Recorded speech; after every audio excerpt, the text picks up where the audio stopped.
February 10th, 2022. It's about 1:10. So welcome members and Commissioner Ho and other testifiers.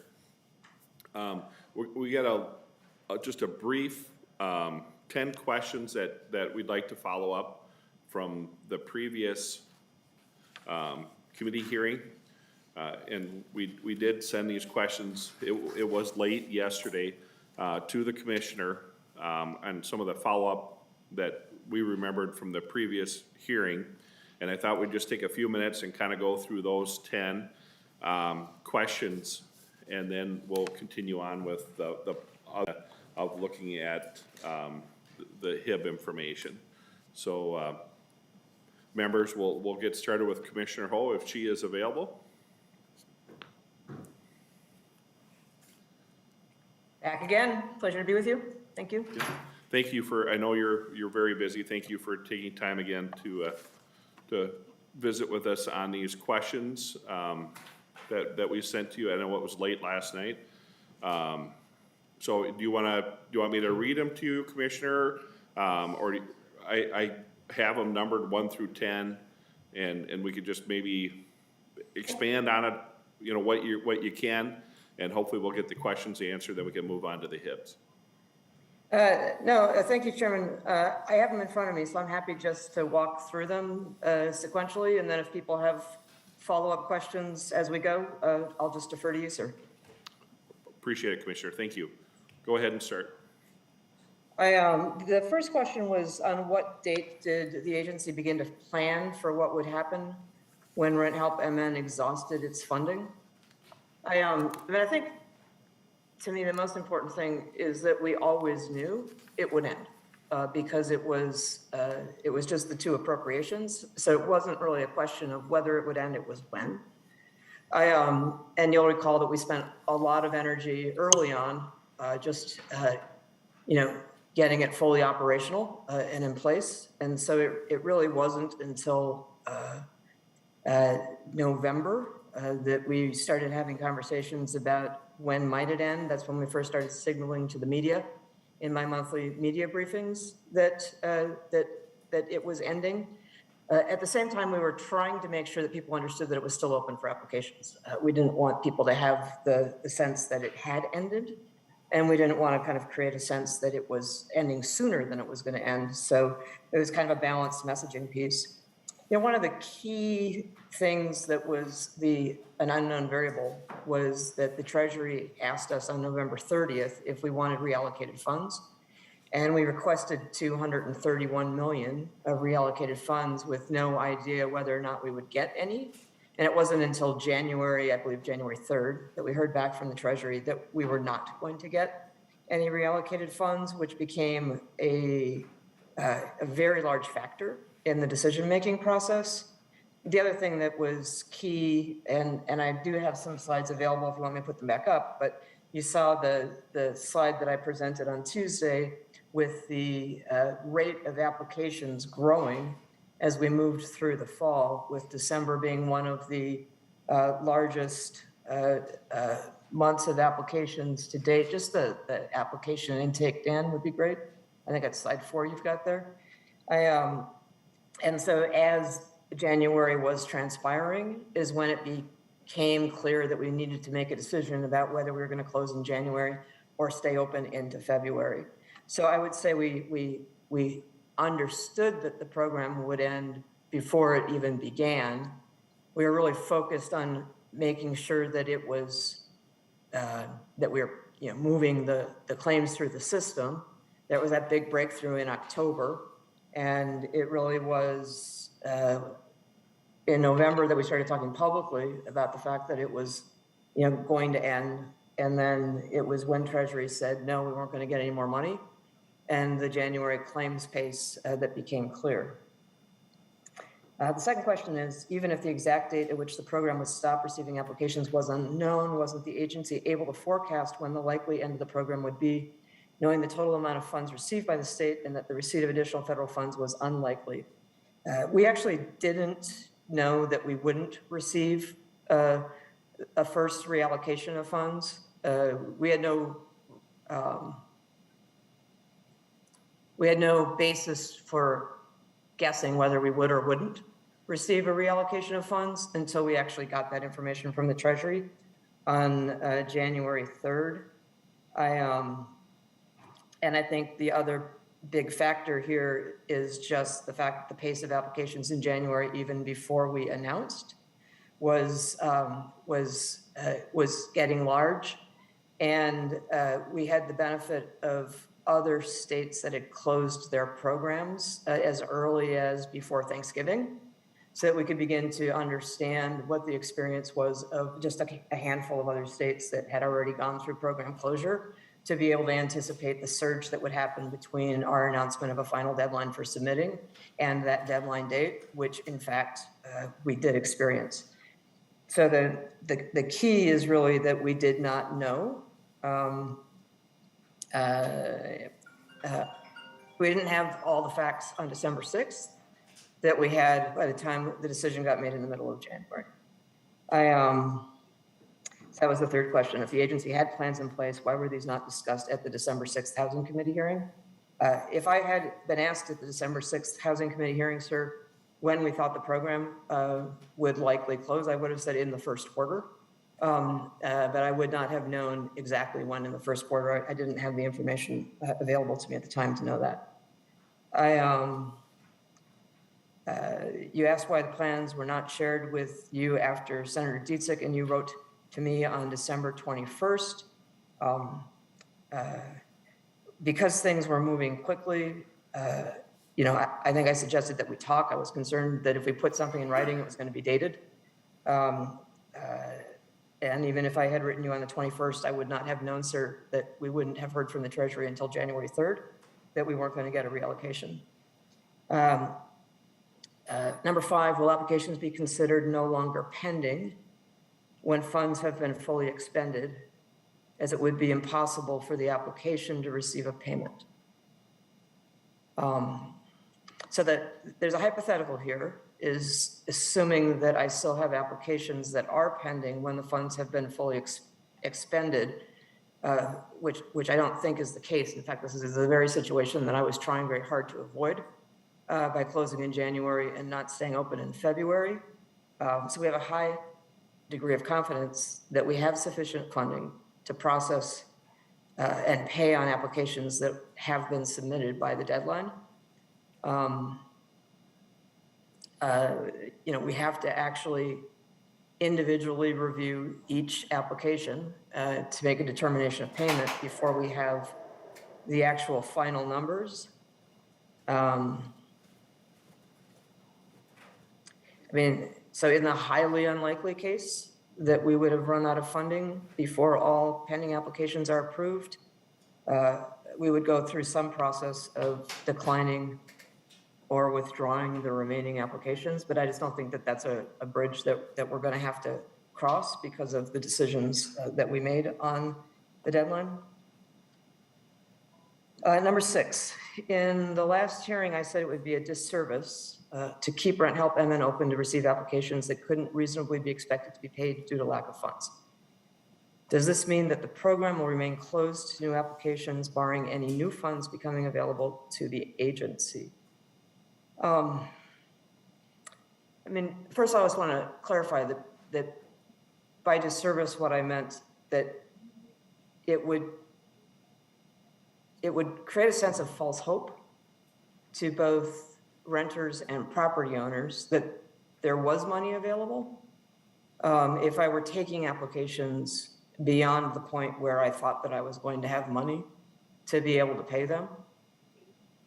This is the hardest question that I sat with during the decision-making process is, you know, how would I sit here with you and talk about the fact that I had kind of knowingly taken more applications than I thought that I could pay? And that it would create all these confusions, exactly as your previous question suggests. Is it really pending if there isn't money? I mean, specifically to the question, barring any new funds becoming available to the agency, I think it has everything to do with what the volume of funds were. If the Treasury grants the most recent request I made for reallocated funds and gives me over $200 million, then I think that we could revisit reopening for applications. But if at the end of the day, when we settle out the pending applications, and it's a very small amount, then opening a statewide portal for everybody who's behind would create the same dilemma.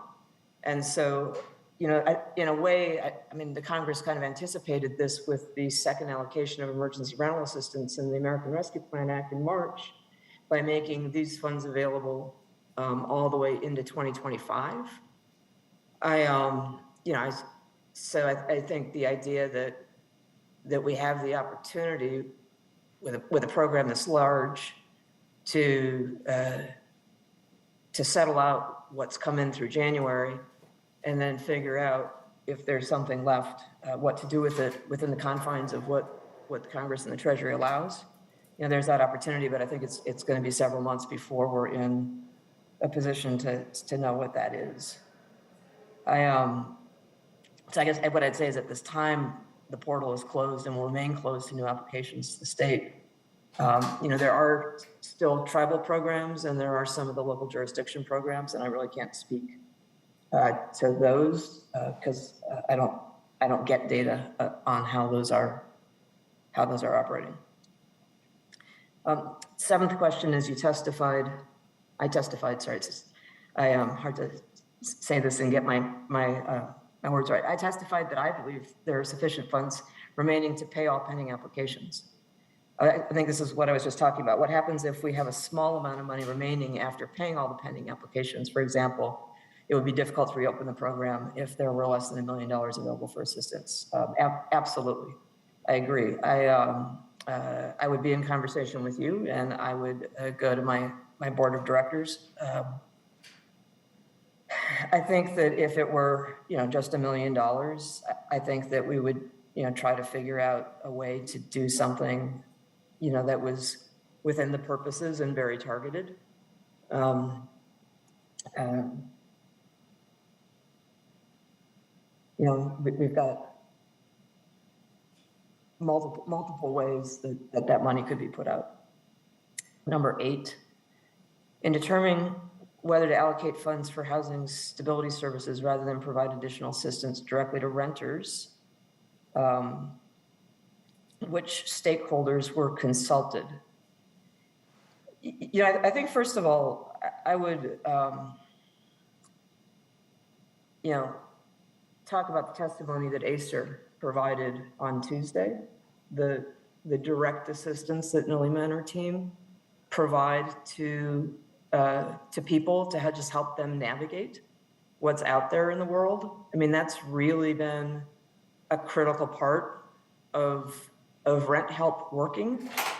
And those services, you know, with or without emergency rental assistance, you know, those organizations are the places that people go when they need help. And so, you know, I think the fact that the Congress imagined these services, knowing that the emergency rental assistance was one time, but these services could go out for a while, was, you know, based on the fact that when the money's gone, people still need help. This slide that Dan has up is actually from a survey that we did as we thought about whether and how much money we should use for these housing stability services.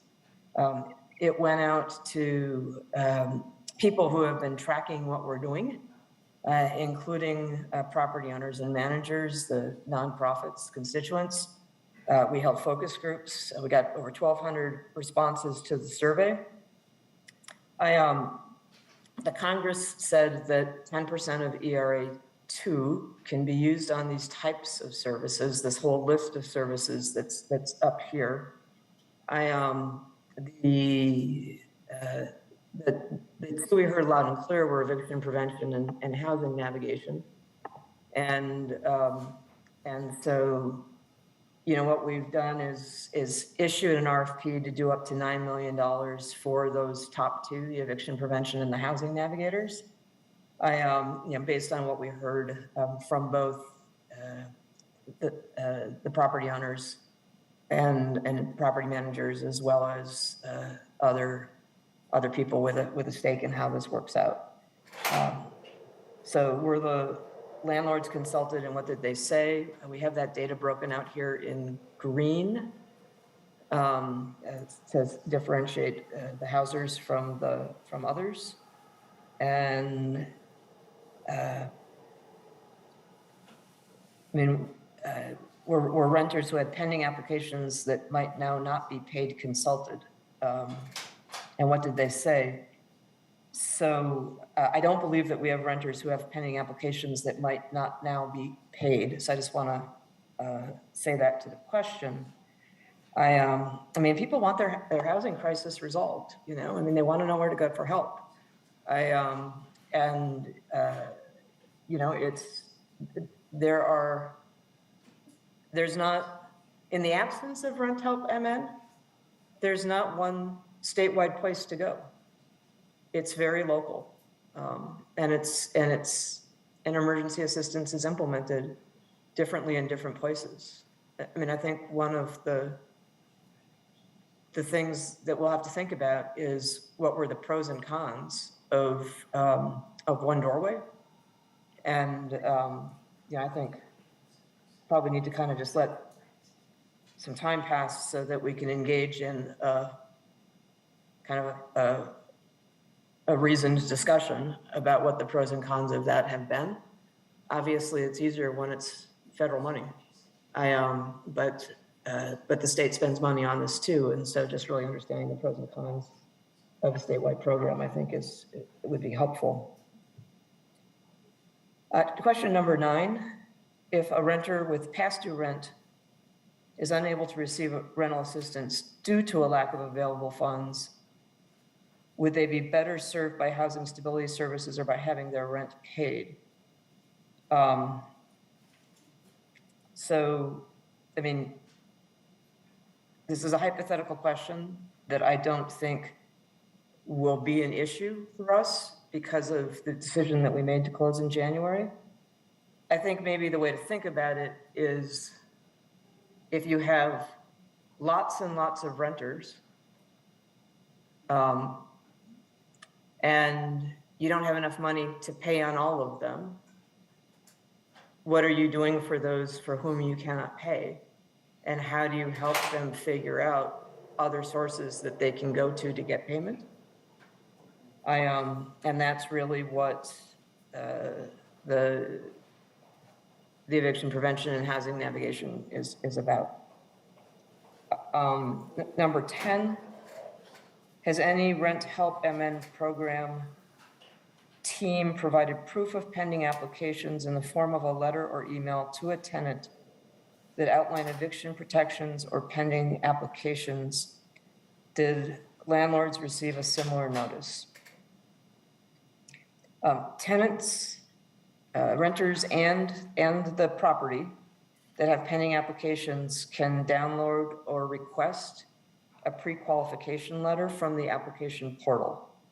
That letter includes some basic information on the application. These are also sometimes produced for the courts. And Chairman, I think that is the list of questions that you sent to me, but I'd be happy to take all others. Thank you, Commissioner. You know, I don't want to spend a ton more time on this today. Members, if you had a quick question, we could definitely do it. You know, I'll circle back with you on the date issues that I have, and we can talk about that later. On the stability funds, and you didn't ask the question. Well, the first question that comes to my mind, if I was going to ask the people you surveyed, the 1,200, my question would be, would you rather have your rent paid, or would you rather have stability services? Did you ask that question, or was that discussed? Chairman, I think to have asked that question would have implied that I had an entitlement's worth of money available. I think everybody would answer that question, that we would like to be able to pay everybody's rent. But I think knowing that the program was finite and that we weren't going to get any money reallocated from the Treasury, what's important to really think about is that, well, I guess we didn't find out from the Treasury that we might not get any money back from the Treasury at the time that we did this. The question is, given the fact that the program has to come to an end. Sure. Okay, thank you, Commissioner, for going through that list with us. And members, did anybody else have any other quick questions? And we'll continue the discussion on this at a later time. I know we have testifiers here and counsel and fiscal analysts, et cetera, waiting for us to move on. So I think we will dive into the fiscal piece first. Mr. Mueller, are you ready to go? I think you're still muted. How's that? Am I on now? You're good. Okay, great. Yes, Mr. Chairman, I'm ready to go. I have two documents that I believe were included in the committee's postings, and I will also share them as I go through them. What I'm going to chat about and what the chair asked me to go through is looking a little bit at what the debt service payments are on the housing infrastructure bonds. These are not normally tracked under our budget area, but it's something that the chair asked me to go through both what's been authorized to date and then including the governor's budget. So I'm going to share a document here. First is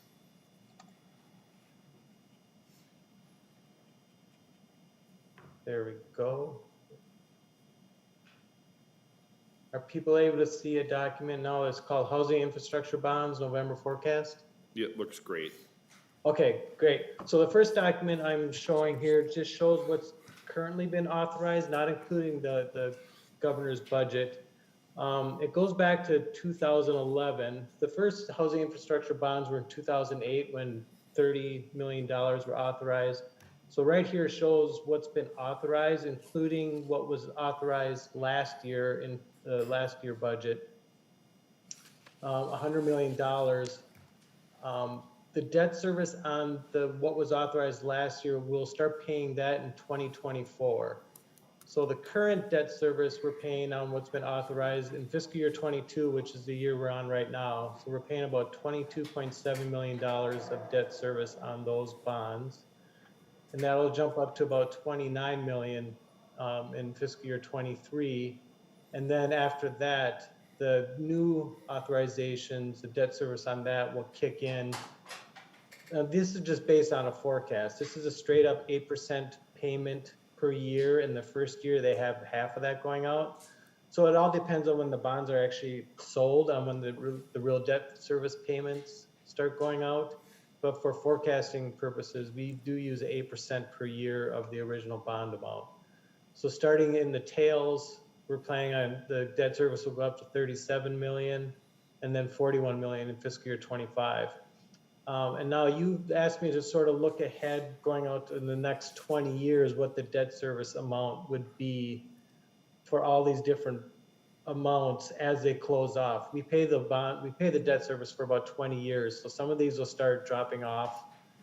But looking ahead over the next 20 years, just on what's been authorized so far, it would be about another $550 million on top of the $214 or $215 million that we're currently paying through 2025.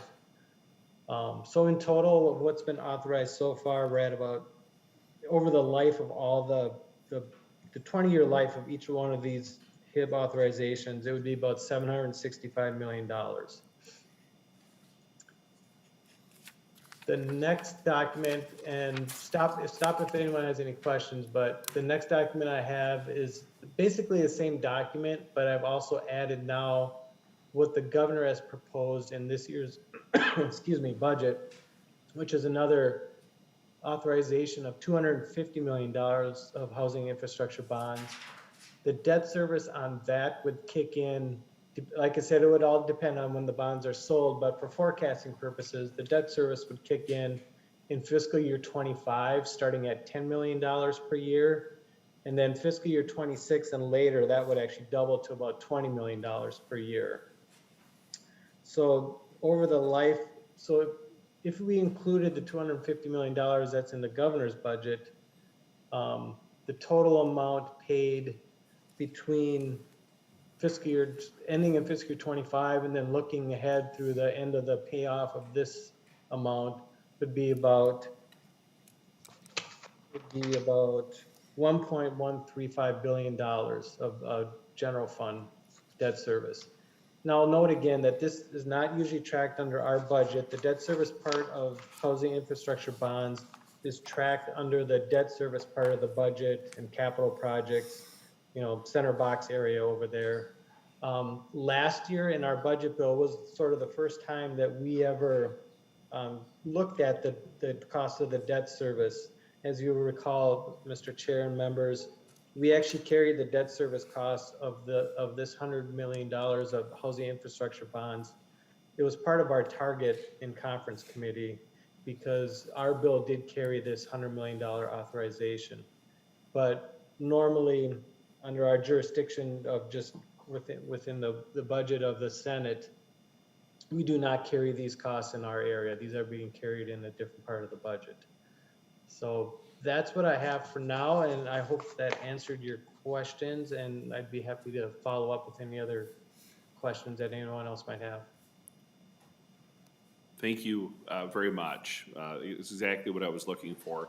And members, I just wanted to show this when we get into negotiations, session end time frame, and I know half of our members on this committee have chaired finance committees and half haven't, but we usually have a target and how much resources we have available, and this is one piece that we're going to have to wrestle with on how much we spend, is paying for what we've done in the past too.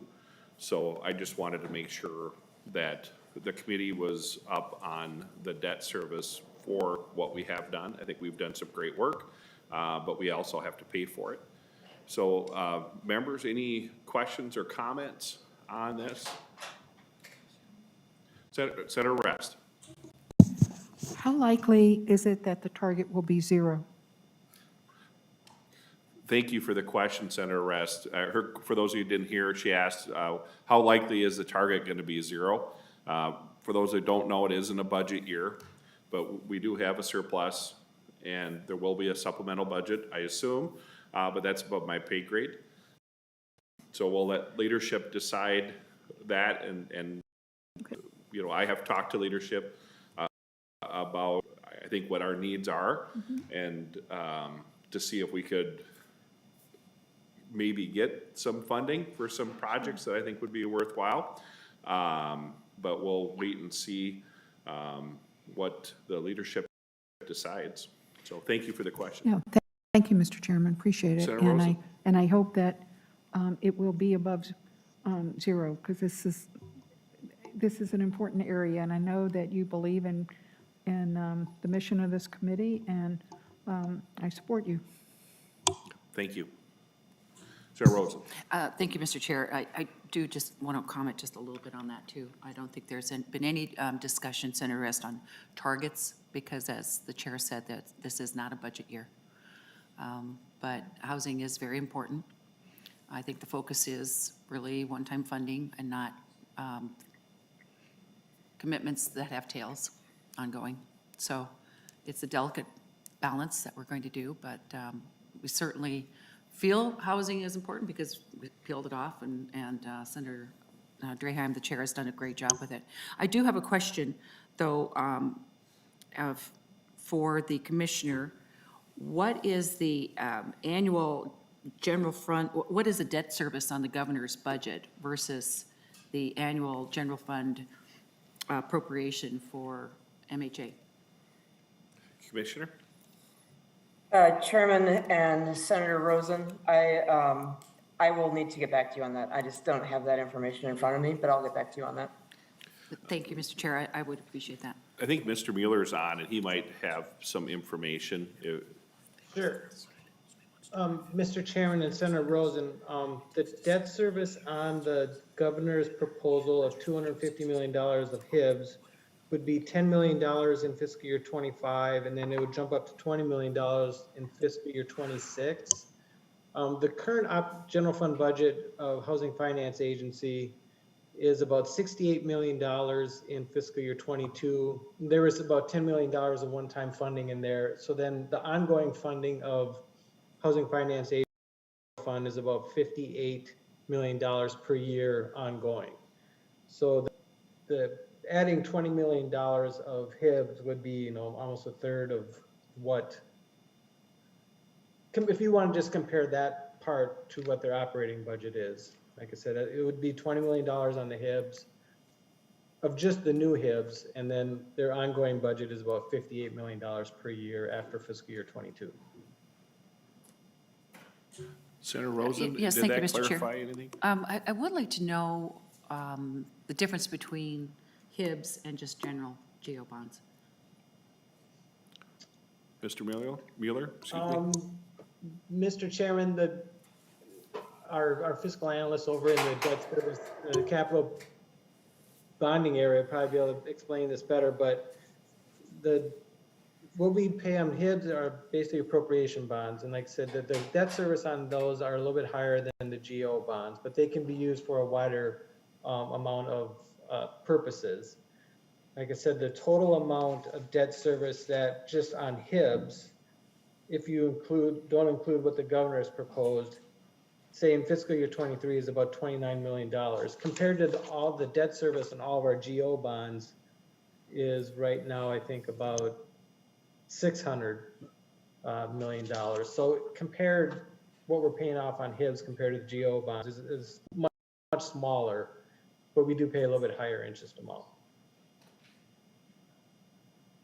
And Mr. Chair, Senator Rosen. the reason I asked this, we should have gotten to that this morning in Finance Committee. We were having on our debt service and federal funds, but we didn't get to it. So it's a question that I think we need to drill down a little more. And do we need to use appropriation bonds all the time? So that's a question also.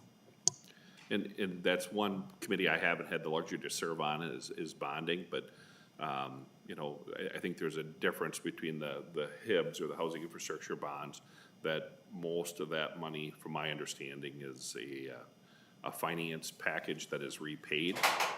But I don't believe the funds that are repaid to the agency go back to pay the debt service. They go to the agency. But I need to understand bonding overall better than I do, and I'm working on it. So I appreciate Mr. Mueller's time, and I just thought it'd be good for everybody to understand the debt service as we talk about HIBs, important tool that we use here. Did you have a follow-up, Senator Rosen? Yes, Mr. Chair, well, you just brought it up. Where do those repayments come back to? And how much are they? And if perhaps we can drill down next Tuesday in finance. Mr. Mueller, do you know that, or Commissioner, do you know where they end up? Well, Mr. Chairman and Senator Rosen, I'll take the first shot, but I think that the Commissioner can answer or provide some more information, or whoever at Housing Finance, when they're going through their proposal. Basically, when we authorize housing infrastructure bonds, the agency turns around and uses that for a variety of purposes, and some of it are financing tools. So some of the money does come back that they reuse again within their own funding, or within their own financing programs. So how much of the, of $100 million HIB authorization is used in financing and comes back through, that's a question we'll have to ask the agency about what they use the money that gets paid back to the agency for. But no, it does not go back to the general fund to pay off the bonds. Thank you, Mr. Mueller. Commissioner Ho? Chairman, Senator Rosen, I think I would be well served to come back to this committee or go to Finance Committee with my CFO. Perfect. Thank you. And I would be very happy to do that. I've brought Kevin here before, so. Okay. I appreciate that, Commissioner. Next up, are we going to go to our testifiers that are with the agency, or who do you want to start with? Okay. Okay. I think, Commissioner, I think you're up. Great. I'm here with Dan Kitzberger and Ryan Baumtrog. I think Dan has a slide deck. I was asked today to really talk through the selections that we did with housing infrastructure bonds that were announced just a couple weeks ago. And do just a little bit of show and tell how those bonds get put to work. So first of all, I think this goes to the last conversation, why housing infrastructure bonds? And I mean, the reason that they were created by people smarter than me is to really deal with the fact that the vast majority of housing in the state is privately owned, and general obligation bonds require public ownership. And so what we had was a situation where, in order to try to get some bonding to work for housing, you had nonprofits and others, just really not able to, and you really didn't have a lot of public entities that were that could produce at the capacity that we needed in terms of being able to just fill the housing need. There was a reference going back to 2008. I think that was the precursor to housing infrastructure bonds before they got that name. I think it was a nonprofit appropriated bond pilot that I believe Commissioner Marks tested. But since they were named housing infrastructure bonds in 2012, they are the largest source of capital in the state for housing development. It's something that is unique here. It takes capital to build and preserve housing, and figuring out how to raise that capital is a huge part of what housing finance is all about. These housing infrastructure bonds are a great source of leverage for local dollars, federal dollars, and private investments.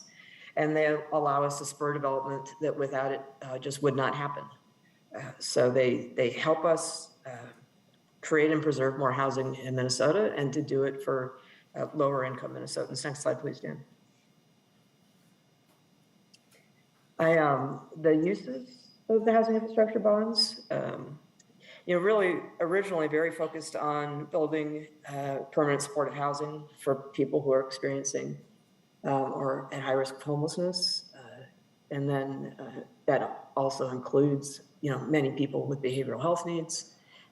There's also the preservation of federally assisted rental housing. So those are units where the federal government has operating subsidy in there, but there isn't capital in order to keep those properties up to good living standards and to incent owners to keep those federal dollars coming in. So it's a good way that we kind of dollars continue to flow into making housing affordable. 2018, a new use for my favorite term, seniors, people 55 and older. But also a statutory preference for people at 30% of area median income. In 2018, also a new use for financing manufactured home community acquisition and infrastructure costs. And then expanded in 2020 for the development of single family homes, including homes and community land trusts. So I'm going to go into some of that in a little bit more detail. Next slide, please. Commissioner, I'm sorry to interrupt. On that last slide on the seniors, and that was one of the first changes that we did when I was fortunate enough to be here in the Senate, was the senior housing. Do you know how many units you've created since 2018 when we made that change? Chairman, I can get a cumulative number for you. I was focusing in on this year's selections as opposed to cumulative, but I've got slides coming up on this year's selection, but we can get you a cumulative number, sir. Perfect. I appreciate that. And then make sure we can separate the new units versus like a remodel or a refurbished senior housing. So thank you. We'll follow up with that. It's just over $500 million authorized since 2012. And it is big leverage. The total development cost, when you take a look at the projects that have been selected with these, is over $960 million. So it's a good leveraging tool.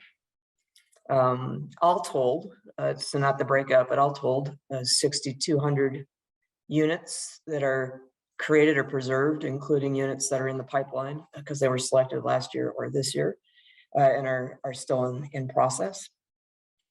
And again, it's just been really, really useful in terms of buying down rent and making sure that the rents are affordable to extremely low income households. Next slide, please, Dan. So the 2021 authorization was $100 million. The Housing Infrastructure Bond Authority from last year was contingent on potential federal action when we thought that there might be the second federal infrastructure bill.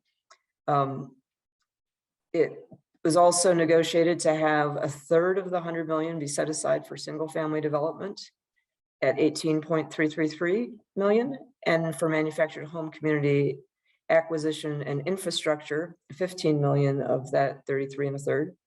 And those set asides are available through January 16th of 2024. And you'll see how we kind of made the first use of those in the coming slides.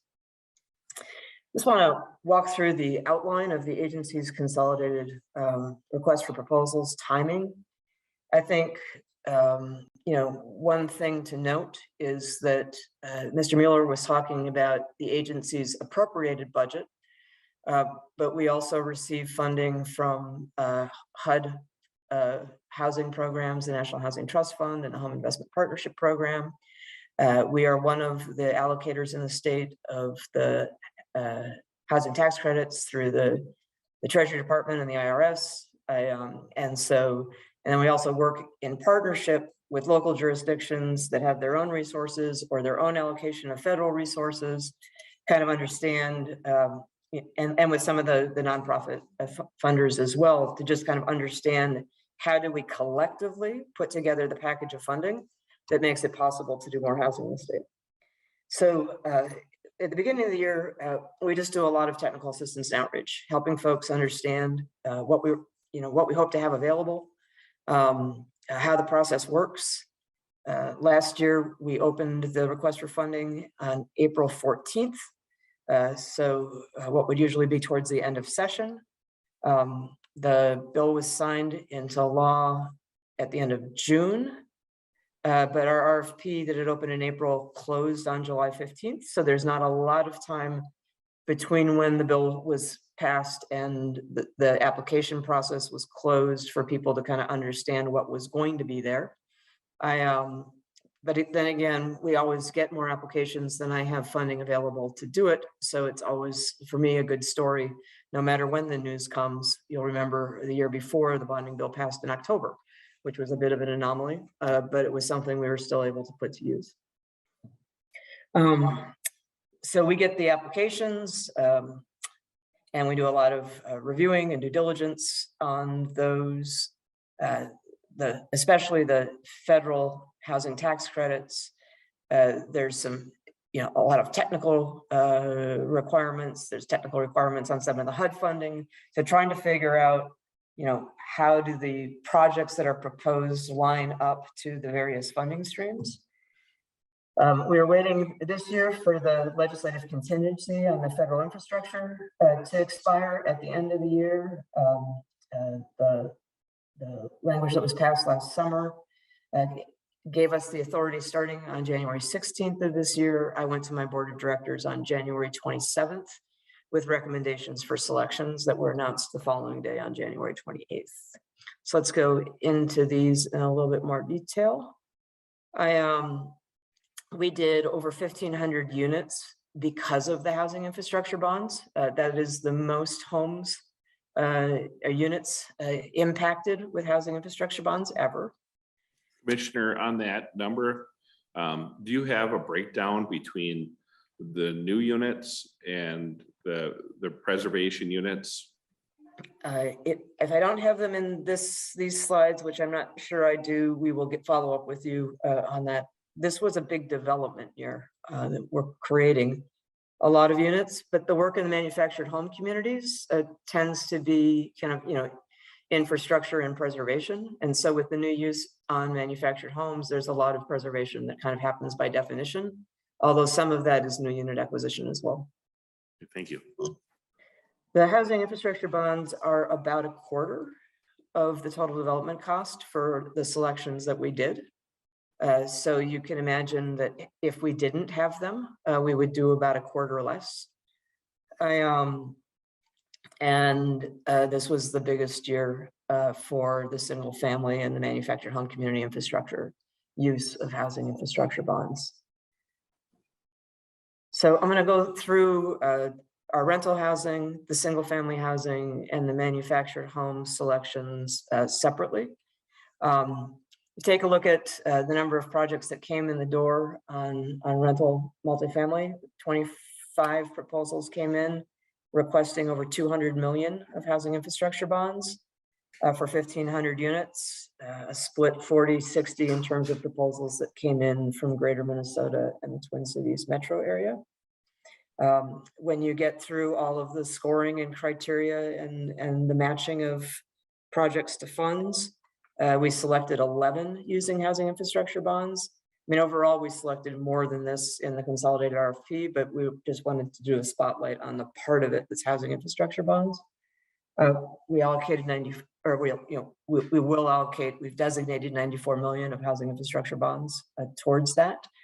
That covers 669 units, a third of which are in greater Minnesota and 2/3 are in the metro area. I wouldn't take that number in and of itself, because when you take a look at the whole package of what we did with all the sources of funds, it looks a little different than 1/3, 2/3. Next slide, please. So on the rental housing, we have 4 proposals for supportive housing. That's 225 units. We have 6 proposals for senior housing, that's 364 units. And preservation was 1 proposal of 80 units. So I do have that answer for you on the multifamily rental, sir. And that actually was up in Duluth, the grand opening of one of the previously selected housing infrastructure bonds projects. One of the best days when we open new housing. Next slide, please. This year, one of the projects that we selected is senior housing up in Buffalo called Settler Commons, a new construction of 40 units with Central Minnesota Housing Partnership as the developer. It's targeted towards cities with less than 20,000 people, part of the statutory priority. And 12 of the 40 units are going to serve households at 30% of area median income or less. So again, the ability to buy down rent for fixed income seniors. Next slide, please. Another highlight, I think, was in front of the legislature last year was Simpson Community Shelter and Housing in Minneapolis for the new construction of permanent supportive housing. This is actually a pretty unique project because it's a building that's envisioned as a combination of shelter and supportive housing. Project for Pride and Living is the developer partner on that. But the housing infrastructure bonds are strictly for the funding that's the part of the project that is permanent supportive housing. And so there will be other capital sources that Simpson and Project for Pride and Living will have to find for the shelter part of this construction. The Commissioner, that supportive housing, is that a new use for HIBs? I don't remember that in past years that we spent HIBs on supportive housing? Chairman, it was actually one of the original intentions of the housing infrastructure bonds going back to 2008 and the nonprofit bonds. It was back when Governor Pawlenty and Commissioner Marks had a goal of ending long-term homelessness by creating 5,000 units of permanent supported housing. And it's one of the reasons why Commissioner Marks kind of wanted to test this idea of appropriation bonding that would allow nonprofits who are mission driven to build this type of housing. No, I like the project. It's not that. I should have rephrased the question about the homeless shelter piece of that, or the emergency shelter beds. Is this the first time we've used that type of supportive housing for emergency shelter beds and HIBs? So Chairman, I can go back and take a look at the details of the program, but I think what's unique here is think of it as 112 unit or 42 apartments on top of 70 shelter beds is the way that I would think of it. So if oftentimes you have apartments that are above retail or something like that, or you have buildings that have, like if you go over to the Salvation Army in Minneapolis, you have certain floors of a large building that are designated for certain types of uses. I think that what is envisioned in this project is that Simpson would be replacing very old, very unserviceable shelter capacity with kind of purpose-built emergency shelter. And on top of that, there would be 42 units of supportive housing. The housing infrastructure bonds are only paying for the supportive housing, not for the shelter. We do this in quite a few projects, sir, where, for example, you have first floor clinic space, healthcare clinic space, with housing on top, where the housing dollars will be used to pay for the housing, but not be used for the capital costs associated with non-housing parts of the building. And that's the way that this is being parsed out.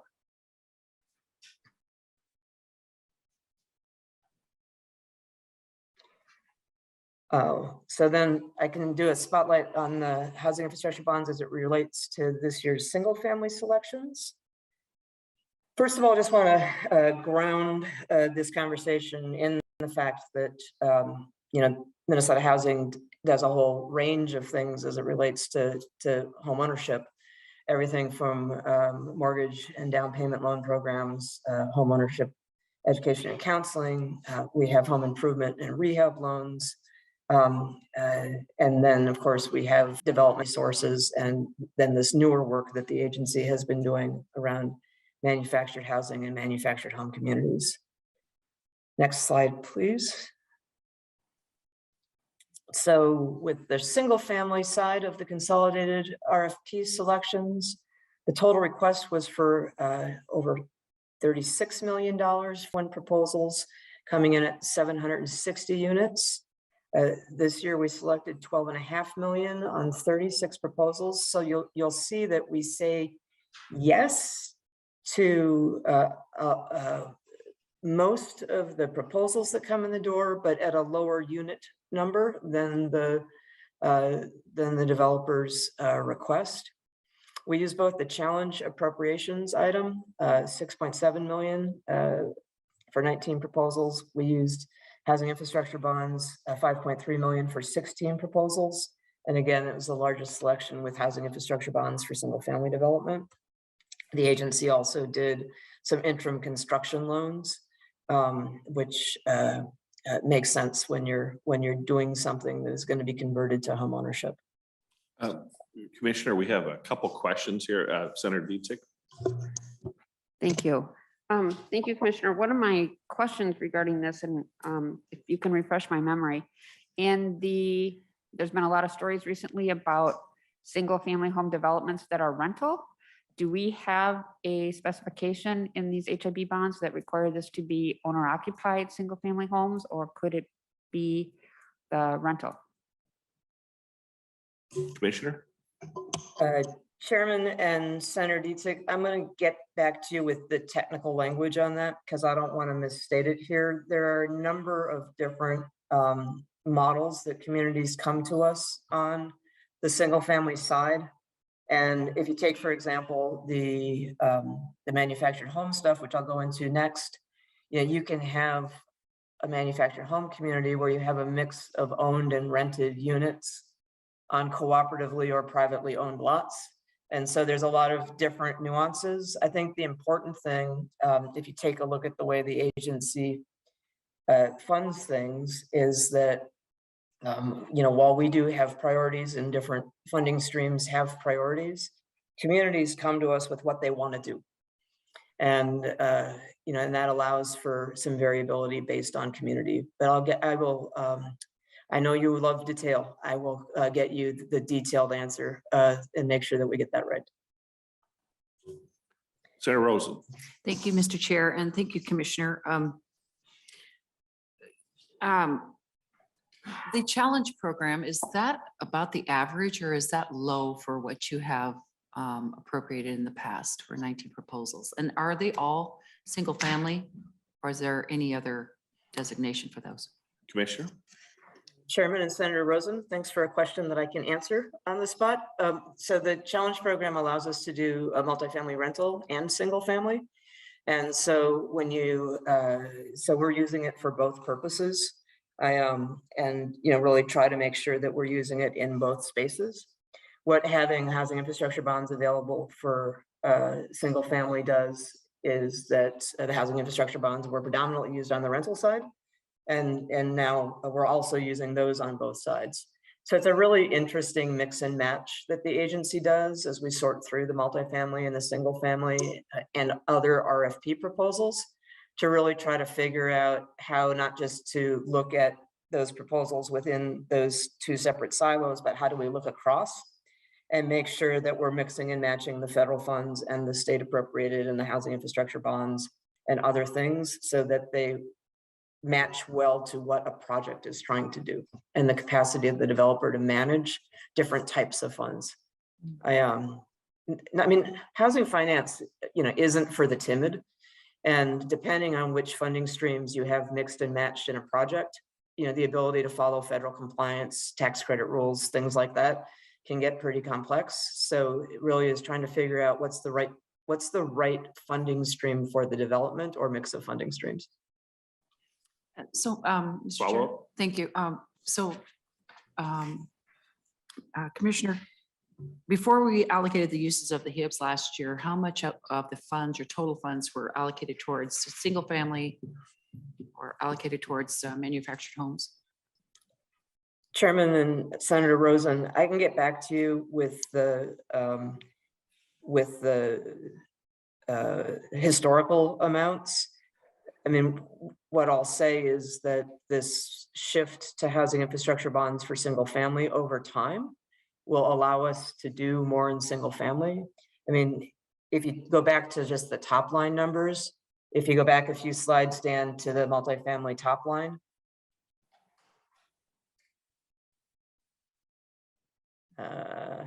$94 million of housing infrastructure bonds, that went here. We can get the total development cost piece that's here compared to the single family. There's multiple ways to compare it, depending on whether you want to do it on a line item, on the total of all sources. But we can definitely pull something, we'll pull a table together that shows single family versus multifamily over time. Dan and Ryan both just kicked me under the chair and said, and it'll take us a little while to get that to you, but we'll get that to you well before you have to make important decisions here. And just once again, I want to ask about preservation versus new units. So if you could break that down on that single family, that'd be wonderful too. Thank you. Thank you. And then just, if we go back up to where we were, Dan, on the single family slides. Thank you. I hold it right there. The question, Senator Rosen specifically, so the 6.7 million of challenge for these single family selections is about 42% of the fiscal year 21 appropriation. Yeah, let's say something close to, I don't know if we ever hit it exactly to the decimal point, but a little over half went on the multifamily side. Okay. Just want to highlight the types of things that these do. The Inspiring Communities Project with the St. Paul Housing and Redevelopment Authority, $1.1 million for 9 new homes, a new construction, including multi-unit homes, so like duplexes, triplexes, that type of thing, in order to broaden people's housing choices. We hear a lot about large families or intergenerational living. We've got a project. This includes the possibility of accessory dwelling units, which I think are a very, very important topic to be talking about right now. The project will target households at 115% of AMI with a focus on households at 80% of AMI. I think there's another example I have here at the West Central Community Land Trust. Is 6 units, $330,000 in Douglas, Pope, and Otter Tail counties. The homes are placed in a land trust, and certainly would be happy to do a deeper dive on land trusts at some point if you'd like, Chairman. This is an interesting one because it's a partnership with the Department of Corrections, Intercorrections Work Crew as subcontractors to help build the homes, and a partnership with Habitat for Humanity on some of the homes. I love that idea, Commissioner. We do have another question here in the room. Senator Duckworth. Thank you, Mr. Chairman. I appreciate it. And thank you. Good afternoon, Commissioner. Good to see you. I was a little slow. I apologize. It's back one slide on slide 17. I notice on here, it denotes multi-unit. So I just want to seek a little bit of clarity. Where the agency is awarding multifamily rental units in St. Paul, is that correct? Or has awarded funds for those for projects in that city, is that right? Chairman and Senator Duckworth, I just want to be clear, this isn't multifamily per se. If you have a duplex, it's still considered not a multifamily rental by definition. A lot of times you would have, maybe an owner occupied duplex and the other unit would be rental, for example. So I just want to make sure that where we're talking about these multi-unit pieces, this is really more about duplexes and triplexes. Very good. I appreciate the clarification. Nonetheless, those units would be available to rent. Is that accurate? Am I understanding that correctly? Chairman and Senator Duckworth, I think the goal here is home ownership. I would agree that the goal is home ownership. Here's the reason for the question. Obviously, there's still a lot of uncertainty and consternation surrounding some of policies that were passed in a couple of cities, St. Paul specifically. And I'm talking about the rent control piece. And if you recall, I think it was early December of last year, we kind of had some conversations regarding rent control, specifically kind of maybe asked you what you or the agency's thoughts would be on how rent control, if it were to pass, would impact rental situations and construction of projects that we would maybe be funding or the agency would maybe be funding. So I'm just wondering, as you and your agency have looked at that and taken it into consideration, what, if anything, you've discovered in terms of concerns or how it would impact awarding programs in these cities, and more importantly, the financial viability of funding projects in these cities, and what kind of ramifications we could maybe potentially expect. Commissioner. Chairman and Senator Duckworth, I'm just sorting through for some details from my team, because the single family housing that we invest in, a lot of that is actually targeted towards home ownership, but some of it can be rental housing. And so what I hear you asking is a completely different question as opposed to about these specific units. So I'll speak to the broader point. I've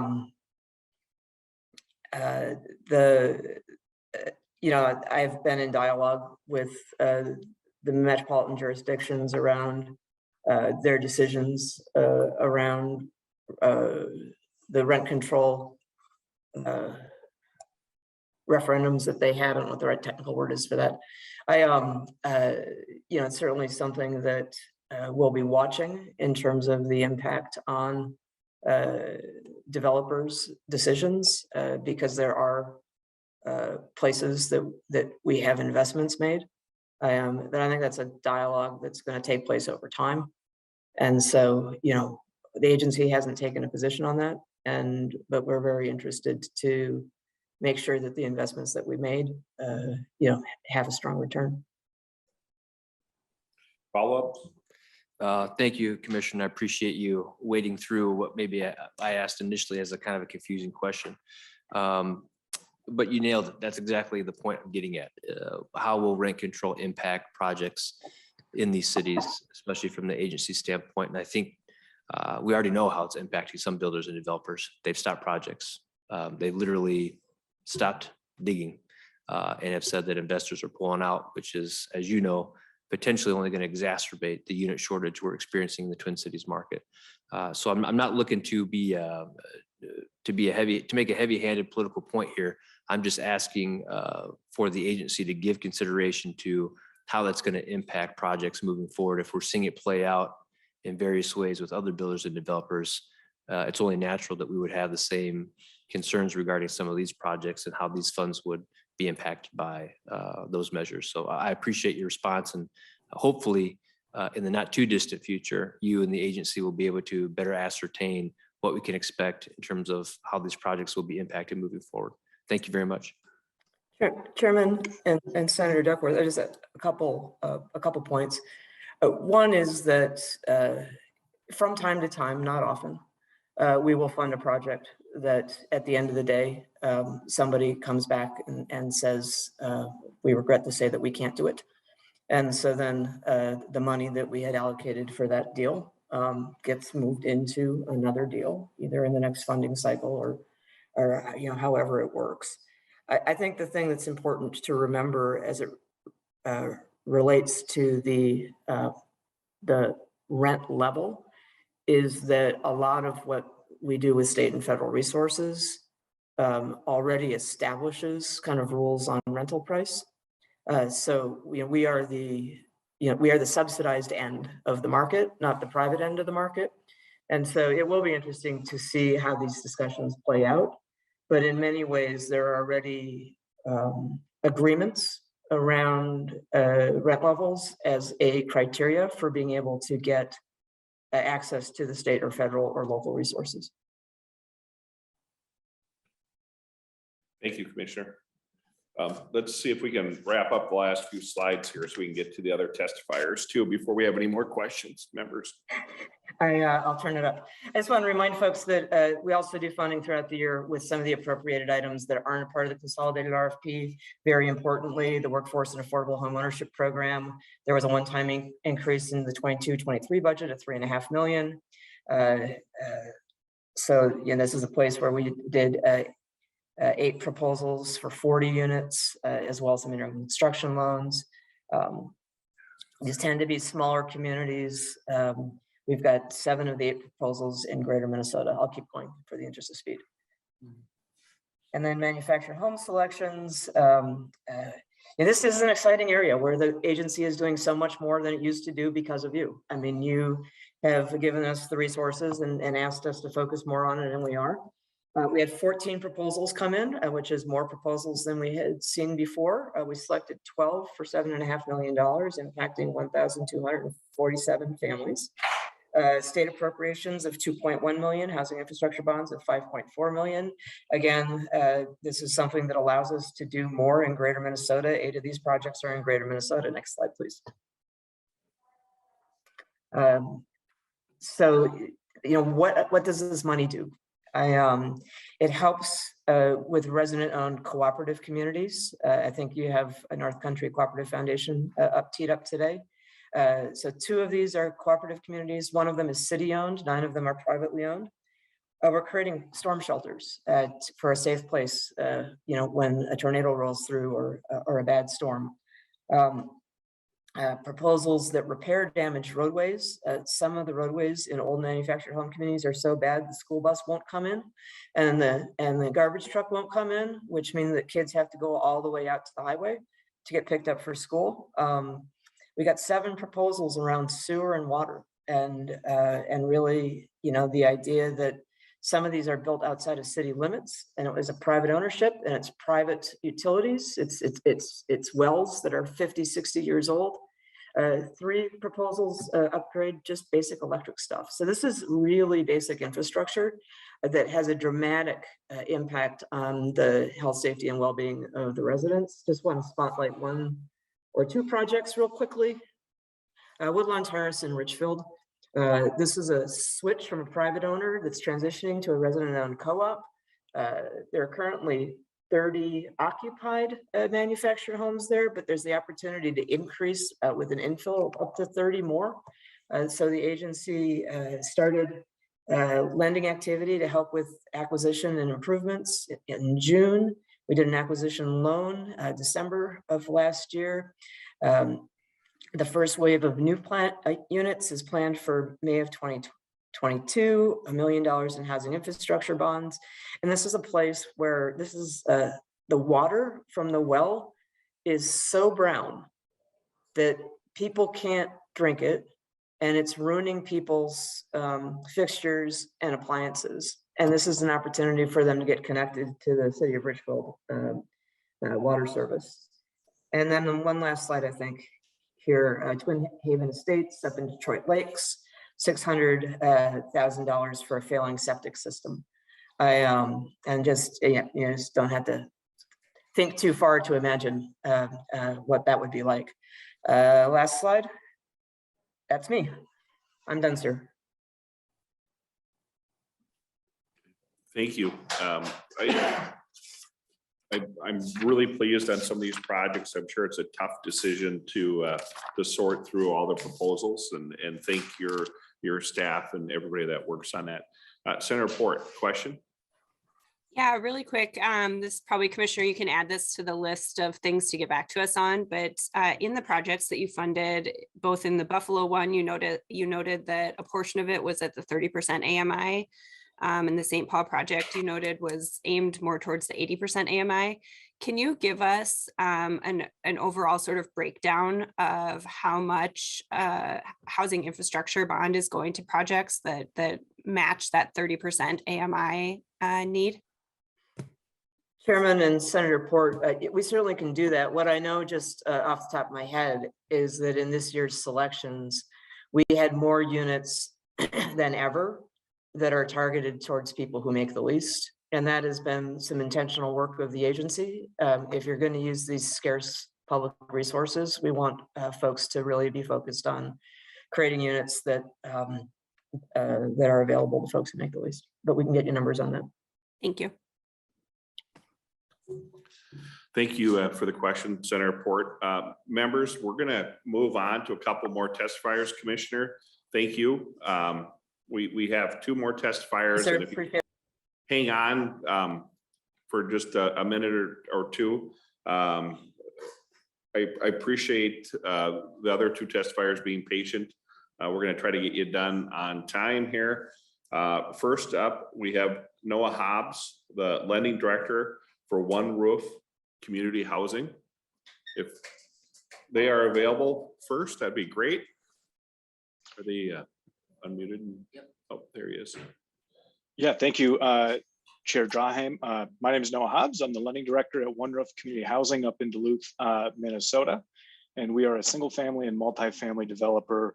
We're also a homeownership counseling center, a CDFI lender that focuses on home rehabilitation loans. And I'm here today since One Roof is a member of Homeownership Minnesota Coalition, which is known as HOME. And so HOME is a 16-member organization that builds affordable housing for sale. We prepare future buyers, and we help families remain in their homes through owner-occupied repair programs and foreclosure prevention across the entire state. One of the things we're passionate about is that Minnesota Housing Research has identified that there are 27,000 Minnesotans occupying the most affordable rental units that are income qualified for home ownership. And this is clearly a huge need that's being unmet currently in our state. And thanks to the legislature, we now have a relatively new tool to assist in addressing our housing shortage through housing infrastructure bonds. One Roof has utilized HIBs or HIBs on our rental projects since they were first introduced back in 2012. And later as a land trust, we were able to access HIBs for the acquisition and infrastructure costs on homeownership development also. And the tool was certainly improved in 2021 when there was expanded beyond land trusts and manufactured housing to support other models of affordable home ownership and a broader array of expenses. And we've seen that in the 2021 super RFP that investing more money produces more units with the investment of an additional 1 million, bring the total to 16 million, up from the 3 million average of 15 million. The 2021 super RFP will produce 141 units, which is an increase over the 3-year average of 100 units, but still well short of Home's goal of producing 200 units of affordable home ownership with the HIB set-asides.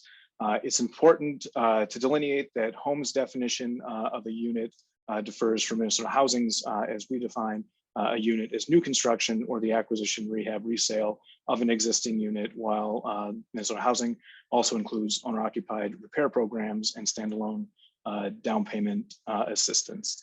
And also one of the concerns we have worth noting is that recent awards left $12 million uninvested in our communities due to partially funded applications. And given again, the fact that we have 27,000 households occupying existing rental units that are affordable at less than 30% of the area median income, coupled with the fact that we have one of the nation's worst racial homeownership disparities with 61,000 BIPOC households income qualified for homeownership, but continue to rent because there's not affordable housing homeownership options.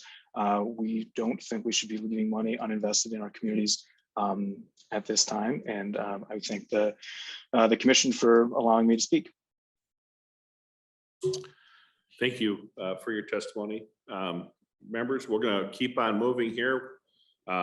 We have Soren Stevenson, Real Estate Development Officer with North Country Cooperative.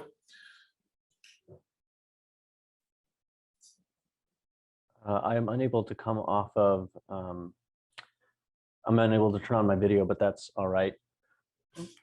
You should be able to on our end. Okay, here it goes. Thank you. Okay, I'm Soren Stevenson, Real Estate Development Officer for North Country Cooperative Foundation.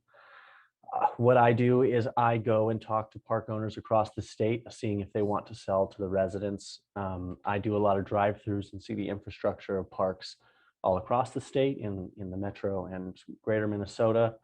I see these storm shelters that are like holes in the ground, basically, and the upgrades that the commissioner spoke of really turn those from holes in the ground oftentimes to community centers and places where people are safe in the weather. Brief history that the commissioner also touched on. HIBs were only allowed to be used on manufactured home communities starting in 2017, and then 2018, 2019, they were expanded for different uses in manufactured home communities. And then the 15 million set aside in 2021 has been vital for us in terms of getting our co-ops funded. One thing that we need in the expansion of what HIBs can be used for is for refinancing these co-ops so that they can remain financially sustainable long into the future. The first time we were able to use the HIBs was in 2020.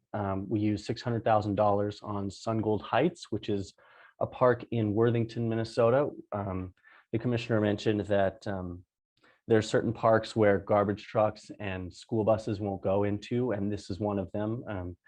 This particular park is 80% Latino and 20% Karen, which is a people group from Southeast Asia.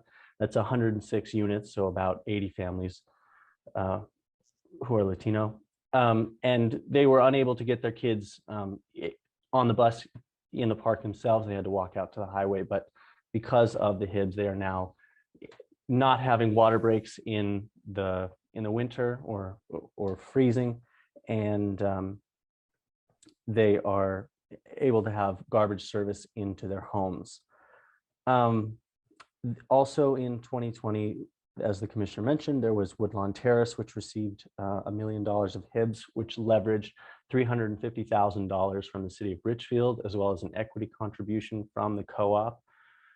This was vital not only for the drinking water, but also in adding new units and really adding new, deeply affordable units in the most competitive and expensive market in the state.